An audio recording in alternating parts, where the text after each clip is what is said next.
সালাতে দোয়া কবুল হয়। সালাতে দোয়া কবুলের 3 জায়গা।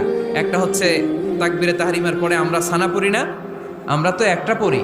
আল্লাহর হাবিব সুন্নাহ এবং নফল নামাজে আরো পড়তেন সানা, ওই দোয়া কবুল হয়। 2 নম্বর জায়গা সালাতে সেজদায় পড়ে দোয়া করলে কবুল হয়। আকরাবু মা ইয়াকুনুল আবদু মির রাব্বিহি ওয়া হুয়া সাজিদ ফাকসিরু ফীহি দুআ। বান্দা যখন সেজদায় লুটিয়ে পড়ে বান্দা আল্লাহর সবচেয়ে কাছে চলে যায়। কিন্তু বিশ্বনবী বলে সেজদাটা তোমার রবের কুদরতি পায়ের উপরে পড়েছে। সেজদায় পড়ে দোয়া করেন।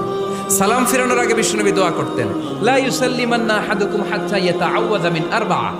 আল্লাহর হাবিব বললেন 4 জিনিস থেকে পানাহানা আছে, আমার কোন উম্মত যেন সালাম না ফিরায়। তারা যেন পড়ে আল্লাহুম্মা ইন্নী আউযু বিকা মিন আযাবিল কবর, আউযু বিকা মিন আযাবি জাহান্নাম, আউযু বিকা মিন ফিতনাতিল মাহইয়া ওয়াল মামাত, আউযু বিকা মিন ফিতনাতিল মাসিহিদ দাজ্জাল। আল্লাহ কবরের আযাব থেকে বাঁচাও, আল্লাহ জাহান্নামের আগুন থেকে বাঁচাও, আল্লাহ জীবন